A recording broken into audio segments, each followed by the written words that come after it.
ਅਸਲਾਮੁਅਲੈਕੁਮ। ਅਸੀਂ ਬਹੁਤ ਮਾੜੇ ਹਾਂ। ਮੇਰੇ ਮੀਆਂ ਨੂੰ ਅਟੈਕ ਹੋਇਆ ਹੈ ਤੇ ਉਹਨਾਂ ਨੂੰ ਬੈਟਰੀ ਦਾ ਕਿਹਾ ਹੋਵੇ ਤੇ ਪੱਤੇ ਪੁੱਤੇ ਬਣਾ ਕੇ ਤੇ ਗੁਜ਼ਾਰਾ ਕਰ ਰਹੇ ਹਾਂ। ਤੇ ਮੇਰੇ ਮੀਆਂ ਨੂੰ ਬੈਟਰੀ ਦਾ ਕਿਹਾ ਹੋਵੇ ਤੇ ਉਹਦਾ ਤਬੀਅਤ ਬਹੁਤ ਖਰਾਬ ਹੀ ਤੇ ਕਮਾਉਣ ਵਾਲਾ ਹੀ ਹੈ। ਤਿੰਨ ਮੇਰੀਆਂ ਬੇਟੀਆਂ ਨੇ, ਦੋ ਬੇਟੇ। ਘਰ ਦਾ ਸੀ ਅਟੈਕ ਹੋਇਆ, 700-800 ਰੁਪਇਆ ਕਮਾਉਣ ਵਾਲਾ। ਬੈਟਰੀ ਡਾਕਟਰਾਂ ਨੇ ਕਿਹਾ ਪਾਣੀ ਤੇ ਬੈਟਰੀ ਜੋਗੇ ਮੇਰੇ ਕੋਲ ਕੁਛ ਵੀ ਨਹੀਂ ਹੈਗਾ। ਦਵਾਈ ਜੋਗੇ ਵੀ ਮੇਰੇ ਕੋਲ ਕੁਛ ਕੋਈ ਚੀਜ਼ ਨਹੀਂ। ਜਿਹੜਾ ਨਾ ਬੱਚਿਆਂ ਨੂੰ ਫੁੱਲ ਬਣਾ ਕੇ ਤੇ ਰੋਟੀ ਖਵਾ ਰਹੀਆਂ ਆਪਣੀਆਂ ਬੱਚੀਆਂ ਨੂੰ। ਡਾਕਟਰਾਂ ਨੇ ਬੈਟਰੀ ਦਾ ਕਿਹਾ ਤੇ ਉਹ 80,000 ਰੁਪਏ ਦੀ ਹੈਗੀ ਤੇ ਮੈਂ ਕਿਤੇ ਫੁੱਲ ਬਣਾ ਕੇ ਤੇ ਰੋਟੀ ਪਾਣੀ ਖਵਾ ਰਹੀਆਂ, ਵਕਤ ਆਪਣਾ ਪਾਸ ਕਰ ਰਹੀ ਹਾਂ। 800 ਰੁਪਇਆ ਦਿਹਾੜੀ ਕਮਾਉਣ ਵਾਲਾ ਬੰਦਾ 80,000 ਰੁਪਇਆ ਕਿੱਥੋਂ ਕੱਢ ਸਕਦਾ? ਮੈਨੂੰ ਕਿਸੇ ਨੇ ਕਿਹਾ ਕਿ ਦਰਖਾਸਤ ਲਿਖ ਕੇ ਹਸਪਤਾਲ ਦੇ ਚ ਦਿਓ, ਕੁਛ ਉਹ ਕਰਨਗੇ ਤੇ ਕੁਛ ਕਿੰਨਾ ਲੈਂਦੇ ਨੇ। ਤੁਸੀਂ ਆਪਣੇ ਕੋਲੋਂ ਵੀ ਇੰਤਜ਼ਾਮ ਕਰਕੇ ਤੇ ਲੈ ਕੇ ਆਓ। ਕਹਿੰਦੇ ਨੇ ਮੇਰੇ ਕੋਲ ਤਾਂ ਇੰਨੇ ਪੈਸੇ ਨਹੀਂ ਹੈਗੇ ਕਿ 80,000 ਰੁਪਏ ਦੀ ਬੈਟਰੀ ਆ ਰਹੀ, ਮੈਂ ਕਿੱਥੋਂ ਕਰਕੇ ਲਿਆਵਾਂ। ਹੋਸਪਿਟਲ ਵਾਲਿਆਂ ਨੇ ਕਿਹਾ ਕਿ ਥੋੜੇ ਬਹੁਤੇ ਤੁਸੀਂ ਕਰ ਲਓ, ਕੁਛ ਅਸੀਂ ਤੁਹਾਡੇ ਨਾਲ ਤਾਵਨ ਕਰ ਦੇਵਾਂਗੇ।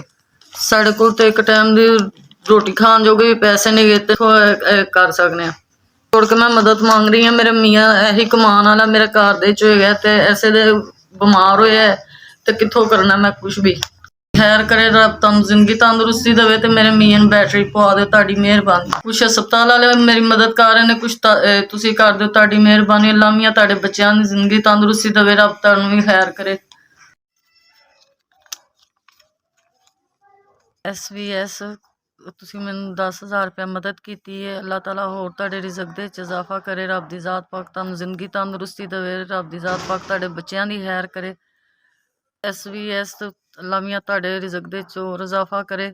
ਤੁਸੀਂ ਸਾਡੇ ਗਰੀਬਾਂ ਦਾ ਸਹਾਰਾ ਬਣੇ, ਤੁਸੀਂ ਸਾਡੇ ਗਰੀਬਾਂ ਦੀ ਮਦਦ ਕੀਤੀ। ਅੱਲਾਹ ਮੀਆਂ ਤੁਹਾਡੇ ਇਸ ਦਰ ਨੂੰ ਸਦਾ ਸਲਾਮਤ ਰੱਖੇ। ਰੱਬ ਦੀ ਜ਼ਾਤ ਪਾਕ ਤੁਸੀਂ ਸਾਡੇ ਵਰਗੇ ਗਰੀਬਾਂ ਦੀ ਮਦਦ ਕਰਦੇ ਹੋ। ਅੱਲਾਹ ਮੀਆਂ ਤੁਹਾਨੂੰ ਸਲਾਮਤ ਰੱਖੇ। ਅੱਲਾਹ ਮੀਆਂ ਤੁਹਾਡੇ ਬੱਚਿਆਂ ਦੀ ਖੈਰ ਕਰੇ, ਭੈਣਾਂ ਭਰਾਵਾਂ ਦੀ ਖੈਰ ਕਰੇ। ਅੱਲਾਹ ਤੁਹਾਡੀ ਵੀ ਖੈਰ ਕਰੇ। ਅੱਲਾਹ ਤਰੱਕੀਆਂ ਤੇ ਕਾਮਯਾਬੀਆਂ ਦੇਵੇ। ਜਿਸ ਤਰ੍ਹਾਂ ਤੁਸੀਂ ਸਾਡੇ ਗਰੀਬਾਂ ਦੀ ਮਦਦ ਕੀਤੀ ਤੇ ਹਰ ਗਰੀਬ ਦੀ ਮਦਦ ਕਰਦੇ ਰਹੋ, ਜਿਸ ਤਰ੍ਹਾਂ ਤੁਸੀਂ ਮੇਰੀ ਗਰੀਬਨੀ ਦੀ ਮਦਦ ਕੀਤੀ।